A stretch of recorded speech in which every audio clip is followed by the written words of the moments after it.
نحمدہ ونصلی علی رسولہ الکریم اما بعد فاعوذ باللہ من الشیطان الرجیم بسم اللہ الرحمن الرحیم رب اشرح لی صدری ویسر لی امری واحلل عقدۃ من لسانی یفقہوا قولی۔ السلام علیکم ورحمۃ اللہ وبرکاتہ۔ صراط مستقیم میں آپ سب کو خوش آمدید۔ پچھلے سبق میں ہم لوگوں نے پڑھا تھا کہ اللہ تعالیٰ فرما رہے ہیں کہ اگر کوئی شخص خفیہ یا اعلانیہ طور پر صدقات کرے گا یا اللہ تعالیٰ کی راہ میں مال خرچ کرے گا تو اللہ تعالیٰ بہت سی برائیوں سے انسان کو دور کر دیں گے اور ایسے شخص کو پورا صلہ دیا جائے گا، اور جو کچھ انسان کرتا ہے اللہ تعالیٰ اس سے باخبر ہے۔ اس کے بعد اللہ تعالیٰ نے فرمایا کہ جو لوگ اللہ تعالیٰ کے راہ میں مال خرچ کرتے ہیں وہ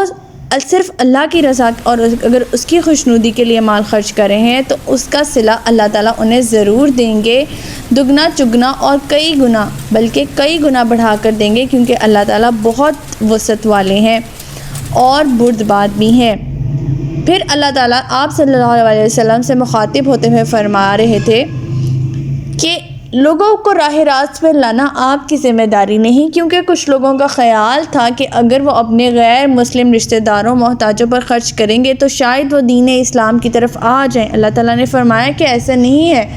ہدایت جو ہے وہ اللہ تعالیٰ کے ہاتھ میں ہے، اللہ تعالیٰ جسے چاہے ہدایت دے، لیکن جو مال انہوں نے خرچ کر دیا ہے اس کا ثواب اللہ تعالیٰ انہیں لازمی دیں گے۔ پھر اللہ تعالیٰ خاص طور پہ ان لوگوں پر خرچ کرنے کی تلقین دے رہے ہیں جو کہ سوال نہیں اٹھاتے اور صرف اللہ تعالیٰ کے سامنے اپنی پریشانی ظاہر کرتے ہیں۔ اللہ تعالیٰ نے فرمایا کہ ایسے لوگوں سے ناواقف نہ رہو اور ان پہ خرچ کرو، اور یہاں پر اللہ تعالیٰ نے سوال نہ کرنے کی بھی بہت زیادہ فضیلت دی تھی کہ لوگوں کے سامنے دستے سوال دراز نہیں کرنا، صرف اللہ تعالیٰ سے مدد مانگنی ہے، اور جو کچھ بھی تم خرچ کرو گے اللہ تعالیٰ اسے یقیناً جاننے والا ہے۔ اللہ تعالیٰ نے پھر ایسے لوگوں کی مثال دی تھی جو دن رات صبح شام چھپے یا ظاہری طور پر اللہ کی راہ میں اپنا مال خرچ کرتے ہیں، اور ایسے لوگوں کا اجر ثواب اللہ تعالیٰ کے ہاں ہے، اور قیامت کے دن انہیں نہ کوئی خوف ہوگا اور نہ ہی وہ غمگین ہوں گے۔ پھر اللہ تعالیٰ نے فرمایا تھا کہ سود جو لوگ کھاتے ہیں وہ ایسے ہوں گے قیامت کے دن جیسے شیطان نے انہیں چھو کر پاگل بنا دیا ہو، اور اتنے یہ لوگ پاگل ہیں کہ سود کو تجارت کے ساتھ ملاتے ہیں، حالانکہ تجارت کو اللہ تعالیٰ نے حلال قرار دیا ہے اور جبکہ سود کو اللہ تعالیٰ نے حرام قرار دیا ہے۔ پھر اللہ تعالیٰ نے فرمایا تھا کہ جو لوگ سود کھا چکے ہیں ان کا معاملہ میرے سپرد ہے، چاہے تو میں بخش دوں چاہے تو میں انہیں سزا دوں، جو کھا لیا سو کھا لیا، آگے جو کوئی سود کھائے گا ہمیشہ کے لیے وہ جہنم میں رہے گا۔ ہماری آج کی آیت نمبر 276 سے لے کر آیت نمبر 280 تک ہیں، تو آج کا سبق ہم شروع کرتے ہیں۔ آیت نمبر 276، یمحق اللہ الربا ویربی الصدقات واللہ لا یحب کل کفار اثیم۔ اللہ تعالیٰ سود کو مٹاتا اور صدقات کی پرورش کرتا ہے، اور اللہ کسی ناشکرے بد عمل انسان کو پسند نہیں کرتا۔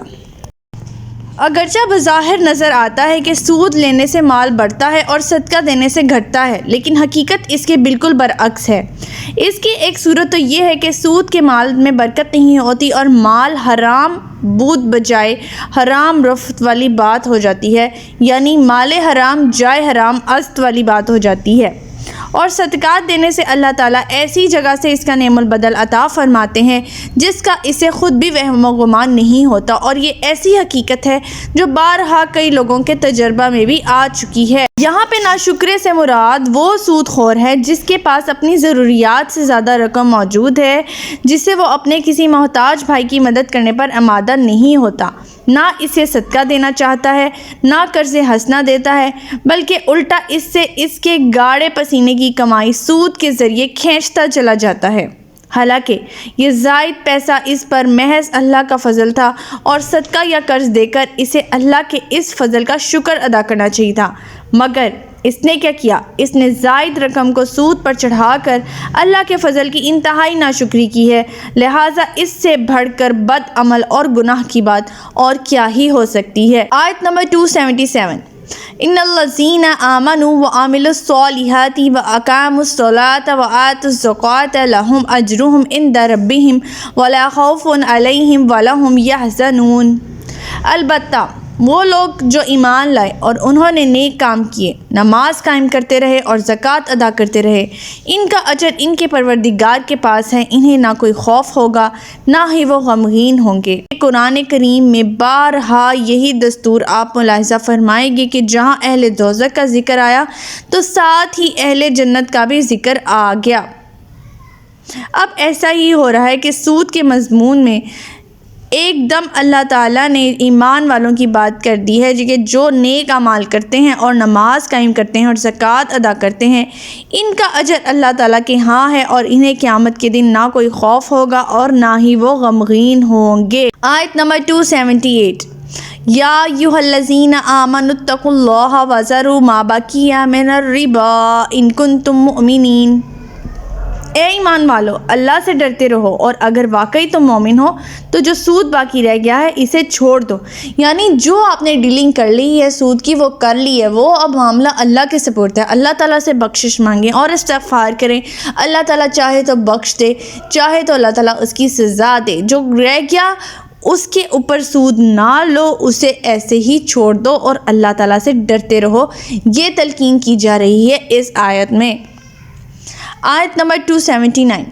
فَإِن لَّمْ تَفْعَلُوا فَأْذَنُوا بِحَرْبٍ مِّنَ اللَّهِ وَرَسُولِهِ وَإِن تُبْتُمْ فَلَكُمْ رُءُوسُ أَمْوَالِكُمْ لَا تَظْلِمُونَ وَلَا تُظْلَمُونَ۔ اور اگر تم نے ایسا نہ کیا تو اللہ اور اس کے رسول کی جانب سے تمہارے خلاف اعلان جنگ ہے،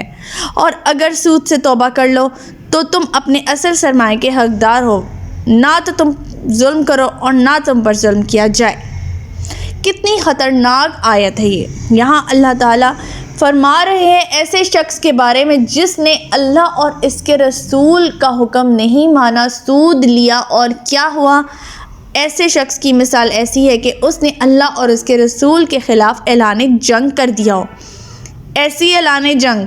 کہ جس میں ہار ہی ہار ہے، کوئی جیت نہیں ہے۔ اللہ اور اس کے رسول کے مقابلے میں بھلا کون ہی جیت سکتا ہے؟ جبکہ اگر توبہ کر لی تو اصل سرمایہ کے بھی حقدار ہوں گے، نہ تو تم ظلم کرو اور نہ تم پہ ظلم کیا جائے، یہ فرما رہے ہیں اللہ تعالیٰ۔ ایک حدیث کے مطابق آپ صلی اللہ علیہ وسلم نے فرمایا ہے کہ سود کے گناہ کے اگر 70 حصے کیے جائیں تو اس کا کمزور حصہ بھی یہ ہے کہ اپنی ماں سے زنا کے برابر ہے۔ استغفر اللہ العظیم، اللہ تعالیٰ ہم سب کو ہدایت دے۔ یہاں ایک سوال پیدا ہوتا ہے کہ شرعی نقطہ نظر سے کئی ایسے گناہ ہیں جو سود سے بھی بڑے ہیں، مثلا شرک، قتل ناحق اور زنا وغیرہ، لیکن اللہ تعالیٰ اور اس کے رسول سے جنگ کی وعید اللہ تعالیٰ نے صرف سود کے متعلق ہی سنائی ہے، اور خود رسول اللہ صلی اللہ علیہ وسلم نے بھی ایسے سخت الفاظ استعمال فرمائے ہیں جو کسی اور گناہ سے متعلق استعمال نہیں فرمائے۔ تو آخر اس کی کیا وجہ ہے؟ اس سوال کا جواب یہ ہے کہ سود اسلامی تعلیمات کا بالکل برعکس ہے، اس کا جملہ بالخصوص اسلام کے معاشی اور معاشرتی نظام پر ہوتا ہے۔ اسلام ہمیں ایک دوسرے کا بھائی بن کر رہنے کی تلقین دیتا ہے، آپس میں مروت، ہمدردی، ایک دوسرے پر رحم اور احسان کا سبق سکھلاتا ہے۔ اسلام آپ صلی اللہ علیہ وسلم نے ساری زندگی صحابہ اکرام رضی اللہ تعالیٰ عنہ کو اخوت اور ہمدردی کا سبق دیا، اور ایک دوسرے کے جانی دشمن بننے کی بجائے وحی الہی کے تحت ان کی تربیت فرمائی کہ وہ فی الواقع ایک دوسرے کے بھائی اور غمخوار بن گئے۔ اس حقیقت کو اللہ تعالیٰ نے ایک احسان عظیم شمار کرتے ہوئے قرآن پاک میں 2 مقامات پر اس طرح سے تذکرہ کیا ہے کہ یہ چیز رسول اللہ صلی اللہ علیہ وسلم کی زندگی کا حاصل تھا، جبکہ سود انسان میں ان کے بالکل اپوزٹ جو صفات ہیں وہ پیدا کرتے ہیں، جس میں مثلا بخل، حرص، زر پرستی اور شکاوت پیدا ہوتی ہے، اور بھائی میں نفرت پیدا ہو جاتی ہے، جو اسلامی تعلیمات کی عین ضد ہے۔ دوسری وجہ اس کی یہ ہے کہ اس سے دولت جو ہے وہ گردش میں نہیں رہتی، جسے ہم اکنامکس میں سرکولیشن آف منی بھی کہتے ہیں، وہ نہیں رہتی ہے سود کی وجہ سے، اور اس سے معاشی نظام جو ہے وہ تباہ و برباد ہو جاتا ہے۔ سودی معاشرے میں دولت کا بہاؤ ہمیشہ غریب سے امیر کی طرف ہوتا ہے، اس لحاظ سے سود اسلام کے پورے مخالفت سمت میں ہے۔ آپ صلی اللہ علیہ وسلم نے ایک حدیث میں یہ بھی فرمایا کہ لوگوں پر ایک زمانہ آئے گا کہ جب ہر کوئی شخص سود کھانے والا ہوگا، اگر سود نہ کھائے گا تو اس کا بخار، ایک دوسری روایت کے مطابق اس کا غبار اسے ضرور پہنچ کر رہے گا۔ انا للہ و انا الیہ راجعون۔ اللہ تعالی ہم پہ رحم فرمائے، اللہ تعالی ہمیں ایسے دور سے بچائے۔ آج کا دور اگر ہم دیکھیں تو بالکل ایسا ہی دور ہے۔ پوری دنیا کے لوگوں کو اور مسلمانوں کے رگ ریشہ میں بھی سود اس طرح سے سرایت کر گیا ہے کہ ہر شخص شعوری یا غیر شعوری طور پر اس سے متاثر ہو رہا ہے۔ آج اگر ایک مسلمان پوری نیک نیتی سے سود کا کلیتاً بچنا چاہیں اگر سود سے، تو کئی ایسے مقامات پر اتنی الجھنیں پیدا ہو جاتی ہیں۔ مثلاً آج کل کوئی گاڑی، اسکوٹر، کار، ویگن، بس، ٹرک خریدے گا تو لازماً اسے بیمہ کرانا پڑے گا، اگرچہ اس قسم کے بیمے کی رقم بہت ہی مختصر ہوتی ہے اور وہ بیمہ نہیں ہوتا جس میں حادثات کی شکل میں بیمہ کمپنی نقصان ادا کرنے کی ذمہ داری ہوتی ہے، جسے ہم انگلش میں انشورنس بھی کہتے ہیں۔ تاہم ہمارے ہاں قانون یہ ہے کہ جب تک نئی گاڑی کا بیمہ نہ کرایا جائے، انشورنس نہ کروائی جائے، وہ استعمال میں نہیں لا سکتی۔ ہم کس طرح سے الجھ چکے ہیں، یہ المیہ ہے ہمارا آج کا دور۔ اسلام یتیم ہو گیا ہے۔ بعض لوگوں کا خیال ہے نا کہ بینک کے پاس سود کی رقم کیوں چھوڑی جائے، تو اس کے جواب میں یہ ہے کہ اگر کوئی اس طرح کا سچویشن بنتی ہے تو وصول کریں اور اپنے استعمال میں نہ لائیں، بلکہ محتاجوں اور غریبوں کو دے دیں اور فلاحی کاموں میں اس کو خرچ کریں۔ بہرحال ایسے حرام کی کمائی کا تو صدقہ خیرات بھی نہیں ہوتا۔ اللہ تعالی ہمیں بچائے، اللہ تعالی ہمیں ہدایت دے۔ آیت نمبر 280، وَإِن كَانَ ذُو أُسْرَةٍ فَنَظِرَةٌ إِلَىٰ مَيْسَرَةٍ وَأَن تَصَدَّقُوا خَيْرٌ لَكُمْ إِن كُنتُمْ تَعْلَمُونَ۔ اور اگر مقروض تنگ دست ہے تو اسے اس کی آسودہ حالی کی مہلت دینی چاہیے، اور اگر راس المال بھی چھوڑ ہی دو تو یہ تمہارے لیے بہت بہتر ہے اگر تم یہ بات سمجھ سکو۔ یہاں پہ اللہ تعالیٰ مقروض کو مہلت دینے اور اسے معاف کرنے کی تلقین دے رہے ہیں، اور ایک حدیث کے مطابق بھی حضرت ابو قتادہ فرماتے ہیں کہ جس شخص کو یہ بات محبوب ہو کہ اللہ تعالیٰ اسے قیامت کی سختیوں سے نجات دے دے تو اسے چاہیے کہ تنگ دست کو مہلت دے یا پھر اسے معاف ہی کر دے۔ یہ مسلم کی صحیح حدیث ہے۔ آپ صلی اللہ علیہ وسلم نے ایک اور حدیث میں فرمایا، جس شخص کے ذمہ کسی کا قرضہ ہو اور مقروض ادائیگی میں تاخیر کرے تو قرض خواہ کے لیے ہر دن کے عوض صدقہ ہے، یعنی جتنا وہ اس کو جتنا اسے جو ہے وہ ٹائم دے گا اتنا ہی اللہ تعالیٰ اتنے دنوں میں اس کا صدقہ کنسیڈر کریں گے، اس کے لیے آسانی پیدا کرنی چاہیے۔ تو ہمارا آج کا سبق یہیں تک تھا۔ اللہ تعالیٰ سے دعا ہے کہ اللہ تعالیٰ ہمیں اسلامی تعلیمات پر عمل پیرا ہونے کی توفیق عطا فرمائے۔ اللہ تعالیٰ ہمیں ہدایت دے کہ جس کے بعد گمراہی نہ ہو۔ ربنا لا تزغ قلوبنا بعد إذ هديتنا وهب لنا من لدنك رحمة إنك أنت الوهاب سبحانك اللهم وبحمدك أستغفرك وأتوب إليك۔ السلام علیکم ورحمۃ اللہ وبرکاتہ۔